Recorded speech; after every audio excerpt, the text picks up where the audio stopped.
One of the greatest benefits you will receive from mind mastery will be shown in your relation to physical ailments.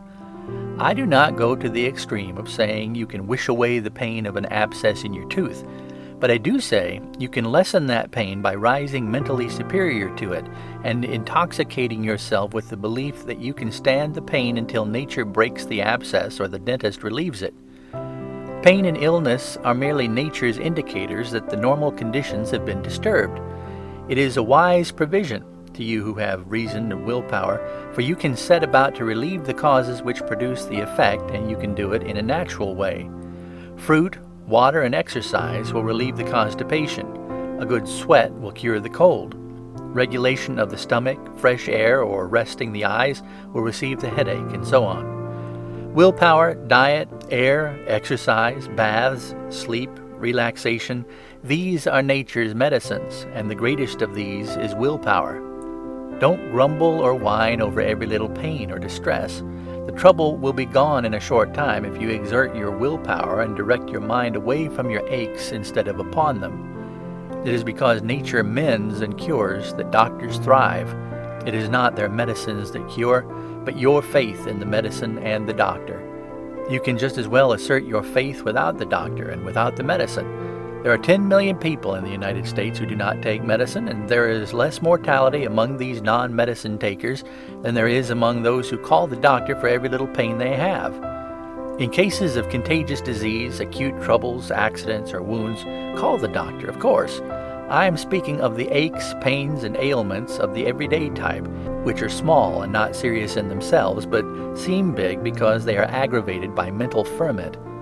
Rise superior to pain, and it will pass away. Nature is a fine doctor, and her fees are lowest. Chapter 22. The benefits from right thinking are apparent on every hand. Common sense thinking is bringing about an evolution in religion that is gloriously hopeful. Back yonder, and not so far back either, persecution, drowning, burning of so-called witches, imprisonment, and wars were common under the flag of religion. The Hindu woman threw her babe to the crocodiles, or threw it under the wheels of the juggernaut as a sacrifice to religion. Better thought has stopped these things. A score of years ago, the preacher was excommunicated who dared to say hell was not fire and brimstone. Today, there is hardly a preacher who believes in literal hellfire. We are far from perfection, and have just commenced progress toward the universal religion of the God of love, charity, tolerance, kindness, good deeds, the religion of smiles instead of tears, sorrows, and self-condemnation. We shall have to tear down these lines of sects, divisions, and creeds. We must stand together with a broad purpose and under the banners of liberal belief and brotherhood welfare. The Church has kept in too narrow confines, too much habit, too much precedent, and too much dogma. Narrow minds have made narrow views. Prayer generally is selfish begging and not broad, uplifting communion. This narrowness of vision, this selfishness, rivalry between sects, this dogma, or rather bull dogma, has been retarding the progress that should develop faster and will develop faster from now on. The preacher of tomorrow will, as some are doing today, preach faith, love, joy, peace, instead of fear, hate, sadness, and suffering. The new joy notes of the Church will be comfort instead of distress. The new thought and the new practical religion will be as much greater in the matter of development and scope as the lines of Omar Khayyam are greater than Mother Goose rhymes, or as the 93rd Psalm is greater than the Lamentations of Job. God is all-powerful, all-present, all-seeing, and the purpose He has is love, not hate, joy, not sorrow, health, not illness, strength, not weakness, faith, not fear. His message on earth, taught by the Savior, was a simple message. It was a message of joy. It frowned on forms, sects, and creeds. It was, "Come unto me, and whosoever believeth in me shall not perish." I have traveled much. I have met many ministers. I have listened to them talking to one another, and what did I hear? Our new building, raising a fund, paying off the mortgage, the splendid character and standing of our members, always dollars, buildings, business, social affairs. Again, I listen, and it is the call the minister receives to a larger field of usefulness, etc.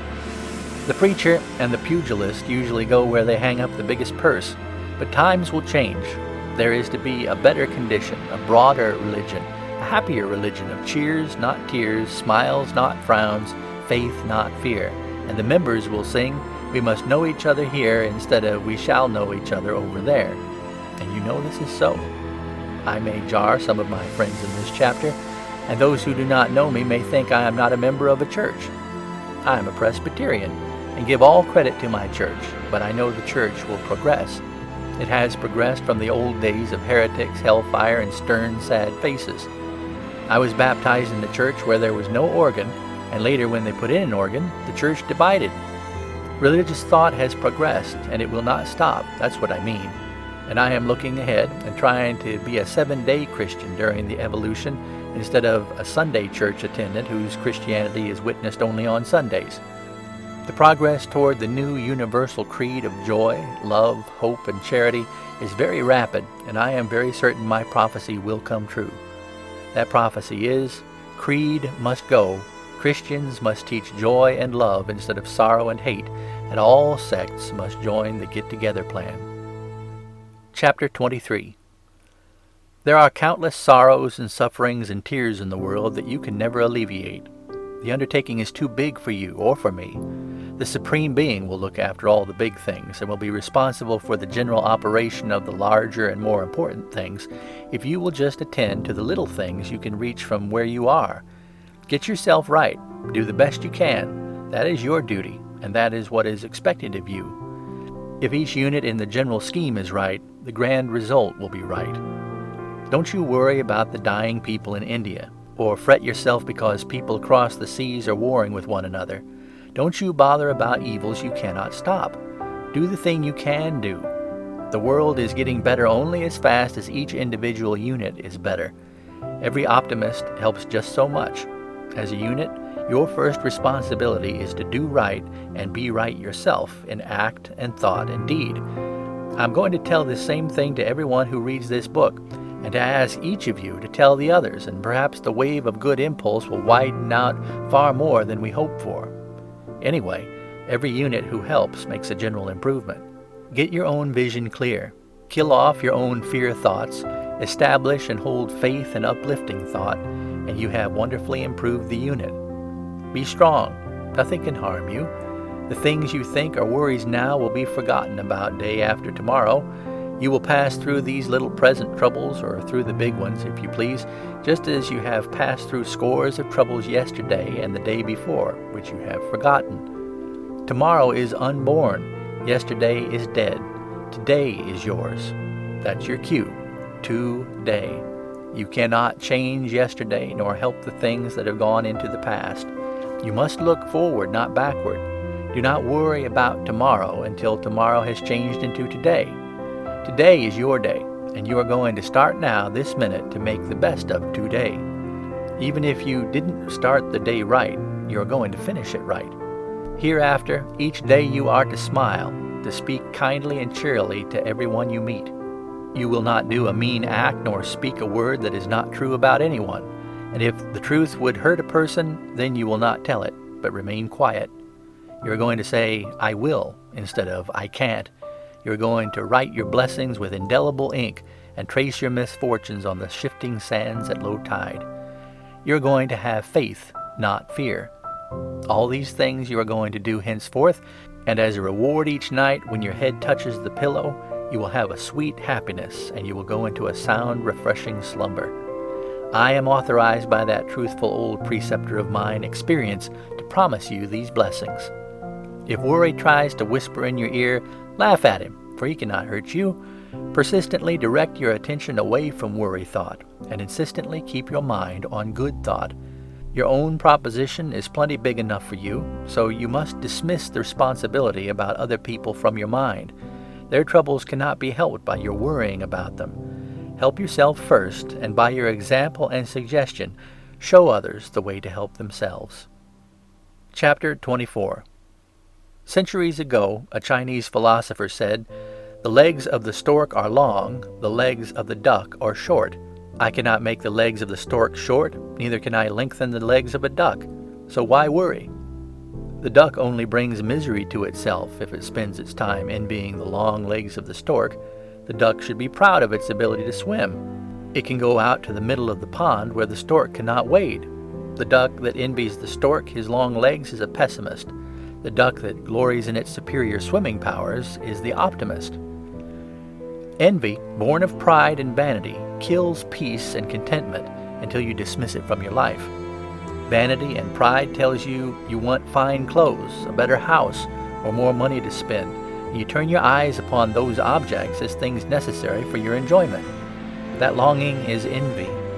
Envy likely becomes the most important thought you have and stays with you while you sleep and when you wake. You compare your material things with the more expensive material things your neighbors have, and your envy causes you to worry. Stop this comparison. Quit belittling the things you have. Probably the very person you envy in the matter of material things is envying you your health or appetite or some of the other blessings you enjoy. Stop complaining about the weather or your health or your poverty. Count your blessings. Get busy with your hands and brains doing useful things. Occupation shuts the door to envy and worry. Come to think of it, what can you possibly gain by fretting over the weather? As long as you live, weather will be good and bad alternately. Accept the weather as it is. Be thankful you are alive, and remember that the rain you're complaining about is probably helping the crops. The most frequent envy and worry we come across is about money. And I wish I had the power, like the fairy godmother, to let you have all the money you want for a few weeks to show you how impossible it is for money to bring happiness. I recommend that you read The Magic Skin, that wonderful book by Balzac that deals with envy and wishes and shows what a footless thing money is as a method of producing happiness. I should like you to notice the faces of the next few millionaires you meet. I will give you a reward of a hard-boiled egg for every smile you can detect on millionaires' faces. As material possessions increase, worries increase and smiles decrease. Money-making is a foolish ambition if you really want happiness. You can be rich by saving your pennies, turning them into dollars, and hoarding them away. And while you're doing this, your heirs are counting the days until you die and leave your fortune to them to squander. Save up your pennies and your dollars will be blown in by your heirs. Money will get many things for you. It is a present help in time of sickness. But money as a means to happiness is a forlorn hope. The rich man you envy is looking at you, envying your health and contentment.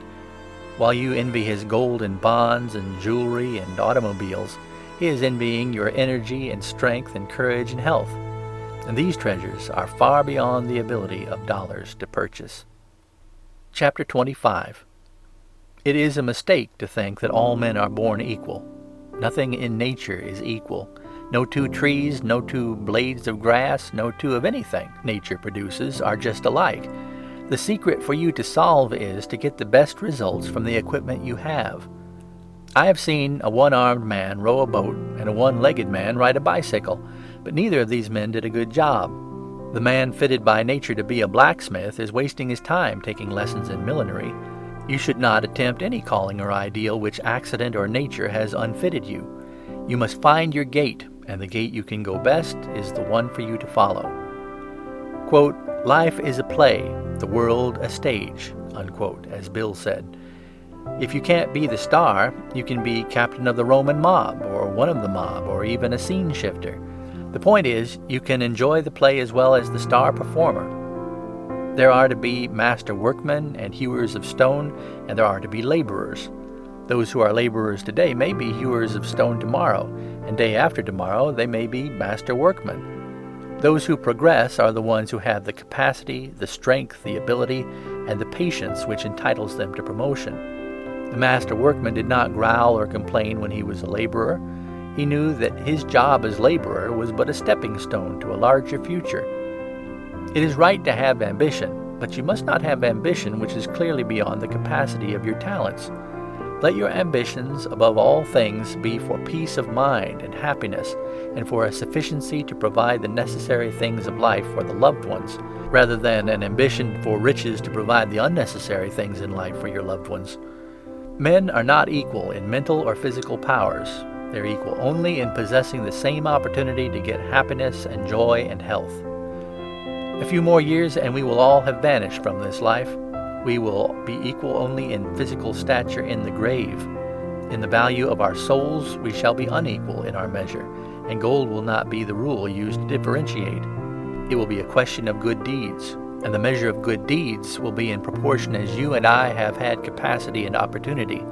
The widow's penny will outweigh the millionaire's silken purse of gold. The lowliest born may have developed into the noblest of them all. No matter how hard your life has been, there is a joy for every tear you have shed, only you did not know perhaps how to find the joy or how to dry the tears. Life is better when you wear a sweet face than when your face is sour. Sneer at nothing, judge no one, for you likely will be found short weight yourself in the scales of justice.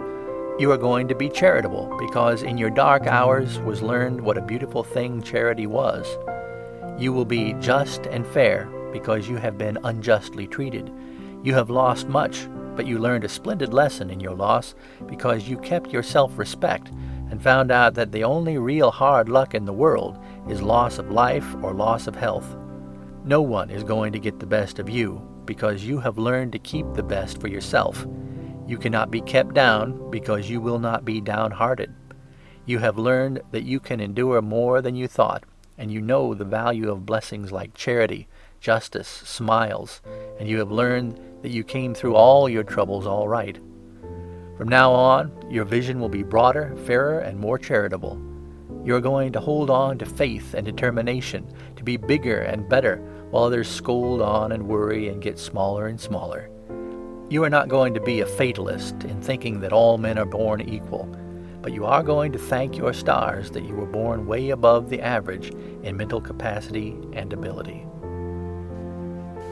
End of chapters 21 through 25. Recording by J.A. Carter, www.pleonic.com.